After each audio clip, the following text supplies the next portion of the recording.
요즘 한반도 정세는 모호성이 어느 때보다 크고 그만큼 기대와 우려가 수시로 교차합니다. 김정은 위원장의 연내 서울 답방 문제도 그렇습니다. 당장이라도 할 것 같더니 물 건너가는 게 아니냐는 전망도 나왔습니다. 최근 한미 정상회담을 전후해서는 구체적인 날짜까지 거론됩니다. 진폭이 너무 큰 전망을 대하다 보니 근본적인 의문이 생겼습니다. 김정은 위원장의 답방은 꼭 연내여야만 하는가? 정세현 전 통일부 장관 모시고 이 문제 짚어보겠습니다. 어서 오십시오. 네, 오랜만입니다. 오랜만입니다. 예, 정 장관께서는 YTN과는 좀 특별한 사이예요. 돌발 영상 때문에. 예, 지금 보신 그 도룡대첩편 기억나십니까? 도룡대첩은 그게 크게 북쪽 그 수석 대표가 곤혹스럽지는 않았을 거예요. 예, 근데 그 악수대첩. 그 전에 한 석 달 전에 예, 방영됐죠. 7월 달. 네, 2003년 7월입니다. 신라 호텔에서. 네, 그때 그 악수대첩에서 완전히 그 선을 그어 놓으니까 북쪽이 우리한테 끌려온 그런 모양새가 되지 않았어요. 예, 그게 아마 내부적으로 상당한 비판을 받았을 겁니다. 북쪽은 그런 것도 신경 쓰니까. 그런 일이 있고 난 뒤에 2005년 6.15 때 제가 이제 평양을 갔었어요. 그때는 예. 정부에서 나온 뒤인데 그때 정동영 장관하고 같이 이제 갔었습니다. 네. 그랬더니 저쪽에 김기남 선전선동 비서, 그러니까 당 서열이 한 최소한 5, 6위 정도는 되는 높은 사람인데 첫 인사가 나한테 정 선생 젊은 시절에 씨름했어? 이렇게 질문해요. 그래서 아니 뭐 씨름은 왜 또 갑자기 제가 씨름했냐고 묻습니까? 그랬더니 그 회담할 때 보니까 그 우리 회담 단장을 완전히 손으로 잡아 끄는 그 힘이 젊은 시절에 씨름깨나 한 것 같은 그런 모습입니다. 예. 그 얘기는 아마 북쪽의 단장이 압력이 좀 적더래요. 저보다는. 그렇습니까? 예.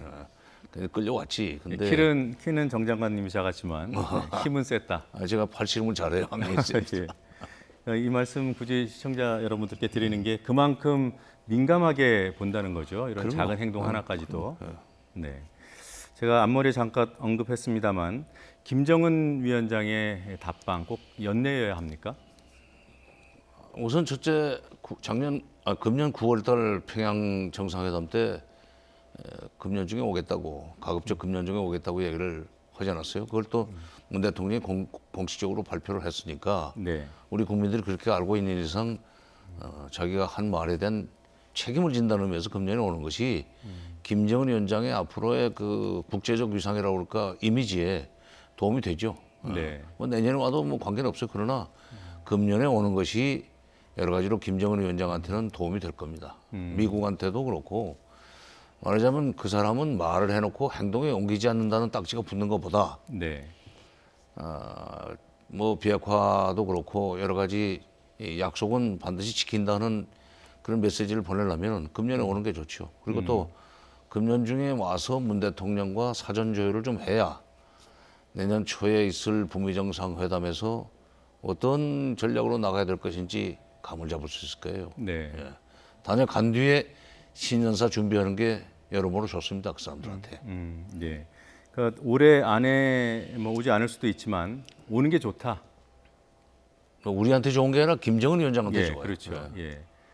그런 뭐 약속을 지킨다는 이미지 이외에 북한이 받을 수 있는 실익이 있습니까? 실익이 있죠. 왜냐하면 이제 트럼프 대통령이 문재인 대통령한테 한미 정상회담에서 예. 서울 답방으로 오면 얘기를 잘 해주고 그다음에 그 김정은 위원장이 바라는 바를 다 들어줄 수 있다 하는 얘기를 전달해달라고 그러지 않았어요. 예.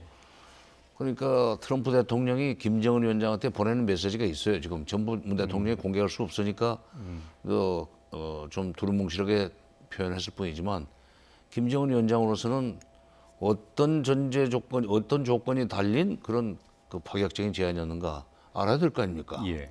그래야 북미 정상회담의 전략을 세울 거 아니에요? 그런 점에서는 직접 와서 들어야죠. 그러니까 그 내년도 북미 정상회담이 연초에 가급적이면 빨리 열려서 비핵화의 프로세스가 시작이 돼야만 북한의 그 여러 가지 경제 문제와 관련해서도 뭐 제재가 바로 풀리지는 않겠지만은 네. 다소 제재가 완화되는 그런 어떤 기대를 걸 수도 있고 그런 점에서는 가능한 한 빨리 금년 중에 와서 다 파악을 하고 돌아간 뒤에 내년 1월 1일 신년사에서 반드시 내년도 북미 관계를 어떻게 할 것인지 정책 방향을 제시해야 됩니다. 예. 남북 관계를 어떻게 할 것인지도 제시해야 되고 그러려면은 가급적 빨리 단행하는 게 좋습니다. 예.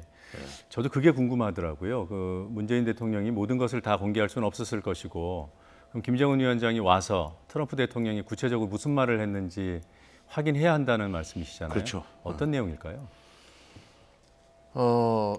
김정은 위원장이 원하는 걸 다 해줄 수 있다는 얘기를 했는데 예. 반드시 그런 조건이 붙었을 거예요. 네. 그러니까 비핵화 관련해서 어느 정도까지 이 전향적인 조치를 취하면 내가 거기에 상응하는 조치로서 이런 걸 해줄 수 있다는 얘기를 아마 했을 겁니다. 네. 그동안에 폼페이오, 김영철 소위 장관급 북미 장관급 회담이 2번이나 불발되지 않았어요. 네.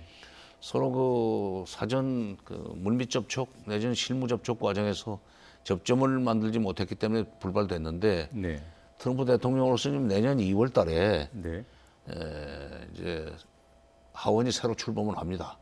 민주당이 완전히 의회 주도권을 갖는 하원이 출범해가지고 사사건건 대외 정책에 대해서 청문회 형식으로 발목을 잡기 전에 네. 뭔가 좀 진전을 이뤄놔야 되는 소위 그 시간에 쫓긴다고 그럴까 그런 상황이기 때문에 내년 1, 2월이라고 했지만은 가급적 아마 그 트럼프 대통령도 1월 빨리. 초에 끝내고 네. 하원이 개원돼서 사사건건 시비 걸고 나오기 전에 진도를 상당히 지금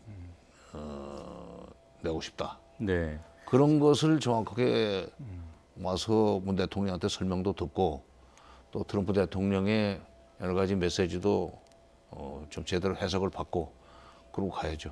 그 북한 입장에서는 서울 답방 하기 전에 뭐 다른 채널로 트럼프의 의중, 미국의 의중을 파악하고 싶지 않겠습니까?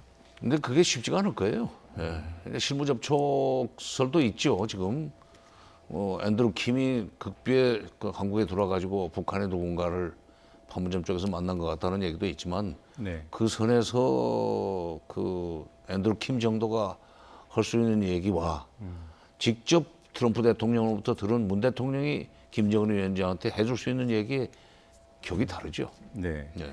그 북미 2차 정상회담 전에 답방이 열릴 가능성이 높다고 봐야겠네요. 지금 상황으로는. 가능성이 아니라 지금 김정은은 절박해요. 뭐 그렇게 해야 돼요. 예. 그거 없이 바로 2차 정상회담으로 가는 길은 없습니까? 그럼 어려울 겁니다. 그러니까 회담 북미 정상 회담 전략을 세우기 위해서도 서울에 와서 문 대통령의 여러 가지 이 자문을 좀 받고 네. 그러고 가는 것이 좋기 때문에 저는 오리라고 봅니다. 네. 온다면 시기가 언제쯤 될까요? 지금 벌써 오늘이 지금 12월 4일이죠. 10월 4일인데 거기가 지금 12월 17일이 그 김정일. 김정은 위원장의 아버지 김정일 위원장의 지금 11년 그러니까 지금 7주기입니다. 네. 그날은 못 움직일 거고 그 전에는 못 움직일 거고 그 후에 움직일 겁니다. 근데 대체로 지금 한 21일부터 한 열흘 동안은 이른바 총화 기간이라고 그래서 네. 1년 전체를 이제 마무리하고 그 이듬해 계획을 세우는 그 이제 시간이죠. 네. 당적으로도 그렇고 정부 차원에서도 그렇고 거기서 총화에서 나온 여러 가지 결론들이 이제 신년사로 이제 반영이 됩니다. 그러려면은 18, 19, 20이 적격인데 지금 저도 뭐 언론을 통해서 들은 얘기지만 18, 19, 20일 일정을 비워놓고 있다는 뭐 정부 당국자의 얘기가 있다 하는 거 보면은 네. 아마 우리 남북 간에 적어도 정보 당국끼리는 그런 데 대한 이 교감이라고 그럴까 물밑 접촉을 하지 않았나. 네. 그러니까 온다면 18, 19, 20. 그 정부와 무관하게 북한 상황을 보면은 그 시기가 가능성이 있다고도 보시는 예, 거군요. 그렇죠. 네. 그 북한 내부의 상황으로 봐서도 네. 20일부터는 진짜 바쁘고 17일은 못 움직이고 네. 그 그러니까 전은 너무 급하고. 그리고 또 18, 19, 20일 상징성도 있는 것이 문 대통령이 9월 18, 19, 20 다녀오셨거든요. 딱 3개월입니다. 그 미중 간의 무역 휴전이 뭐 일시적이지만 이루어졌어요. 이 부분이 지금 상황에 좀 긍정적으로 영향을 미칩니까? 우선 뭐 그런 것 때문에 시진핑 주석이 북핵 문제와 관련해서 미국에 100% 협조하겠다는 얘기까지 했다고 그러니까 트럼프가 이제 그거를 활용하는 셈이지만 네. 그런데 90일 이후에는 다시 또 문제가 불거지겠죠. 근데 우리는 90일 이내에 지금 문제를 끝내야 돼요. 비핵화 프로세스가 시작이 돼야 됩니다. 그러니까 어떤 점은 미중 간의 그런 무역 문제를 놓고 90일 동안의 휴전 기간을 둔 셈인데 네.